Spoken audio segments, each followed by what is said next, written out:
Aloha, this is Tom Lesher with the weekly Pele report for February 20th of 2011.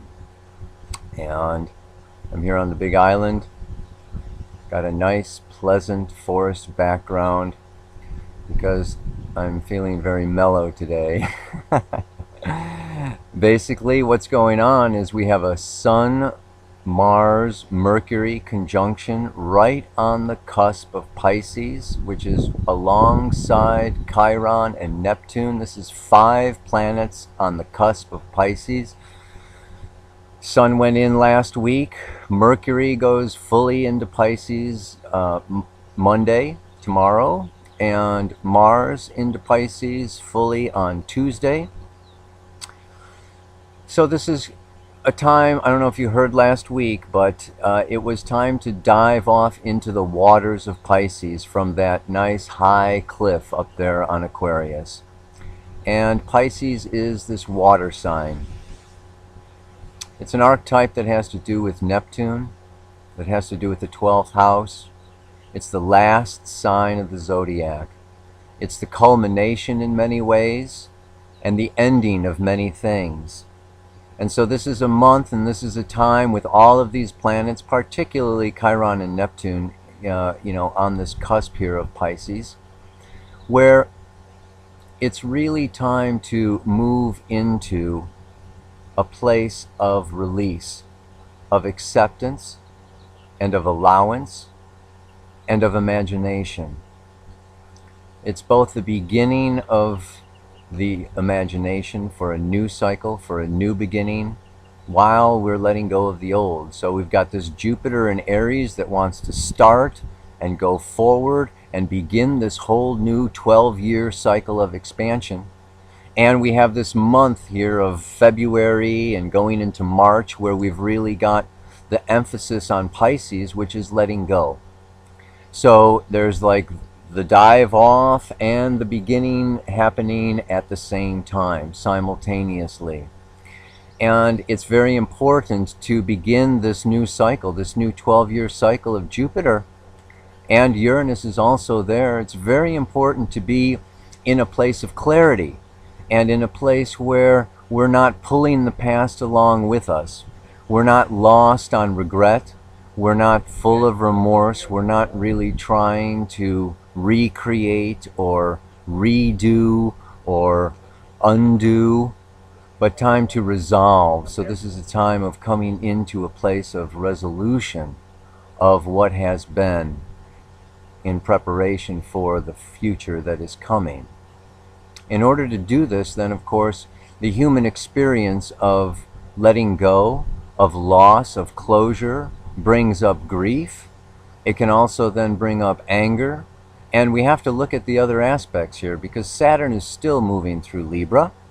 And this is actually sesquiquadrate. This whole conjunction is sesquiquadrate to the planet Saturn. And then we have Pluto moving through Capricorn.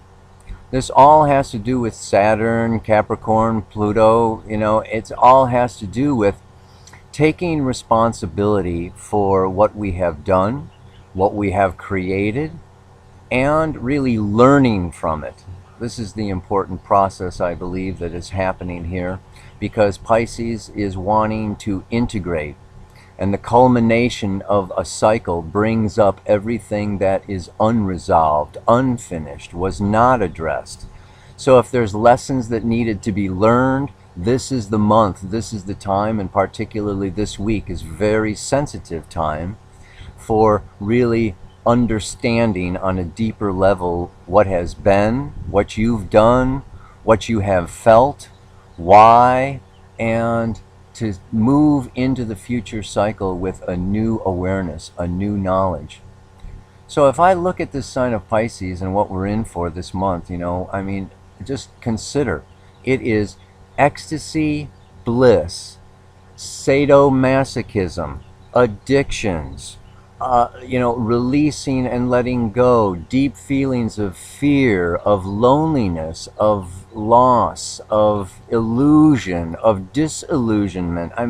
It's this whole worm pile of chaotic feelings that will be coming and going. And the best thing that we can do with this is to go into each one of these feelings, allow them to permeate our consciousness, and then call in the higher divine, because the other aspect of it is nirvana. It is bliss.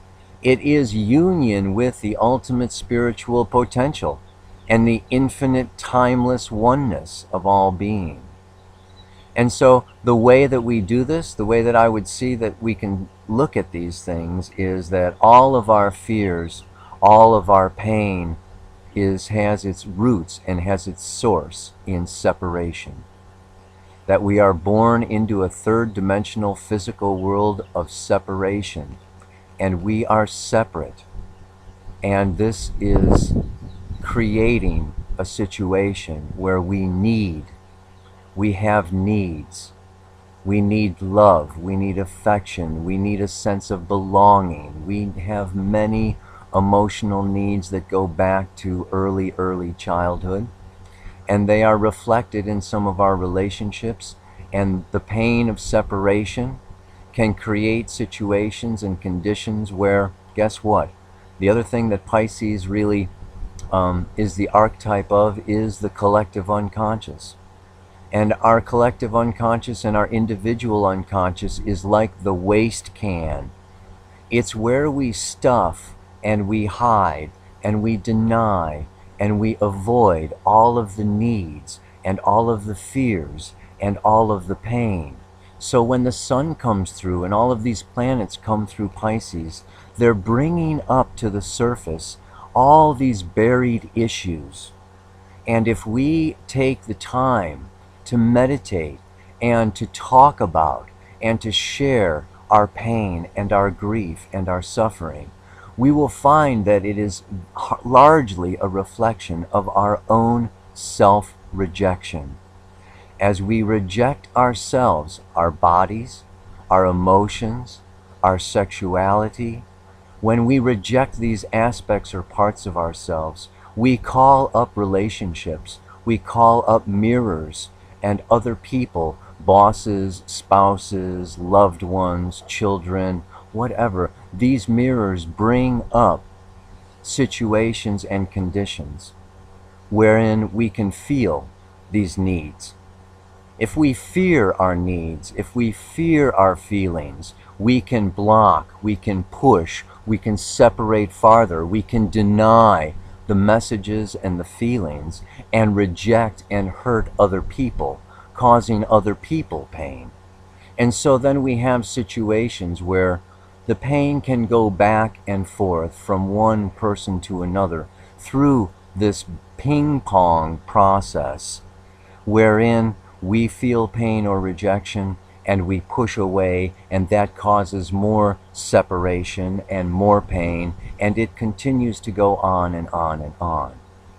And so the real process is then through accepting our fears, through accepting our pain, through accepting that other people are triggering our own issues, and that we're not really feeling so much out of a response, but so much that the world and the universe and spirit is bringing feelings up within us that previously have existed.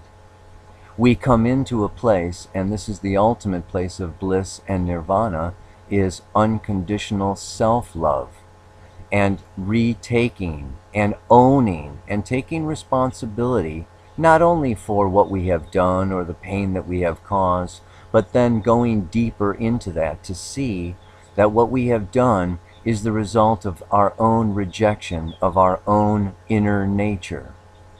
And then we can move forward into the future, into the new cycle, not having those same fears, not having those same needs, and at least recognizing them when they come in and up to the surface.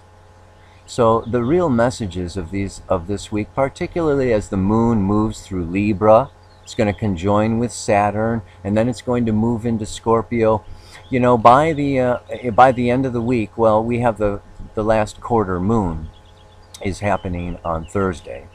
And then it's going to move into Sagittarius, and it's going to square this entire process. So Thursday is kind of a big day here also, where there's a lot of emotional activity. And I would say that it's a time of, moving into a new belief system. As that moon moves into Sagittarius, it's in a disseminating phase, which has to do with stepping out and stepping back and moving into the world and mastering our relationships through mastering ourselves. This is a very powerful week. It's a very sensitive time. And of course, sensitivity is an opportunity for what? Creation, imagination. This is a great week and a great month for moving into our artistic self-expression and finding activities and things to do that really access and bring out our good and our poetry and our music and our dance. And we express the high side of ourselves, the beautiful side of ourselves. And we move into that realm of Pisces, of union, of bliss, and of understanding that is really what is so sought after in the human experience. So, not only that, lastly, but we have the Jupiter square Pluto coming in on Friday. And then this weekend the moon moves into Capricorn, and it's a time of action, and it will be more a time of clearing as some of these emotions are cleared and moved aside, and maybe we have arguments or interactions with people that really serve to help us release and let go. The weekend moves forward and we move on, and it is a very positive time for accomplishment. And so with that, I leave you and wish you the best week that you can possibly have. Aloha.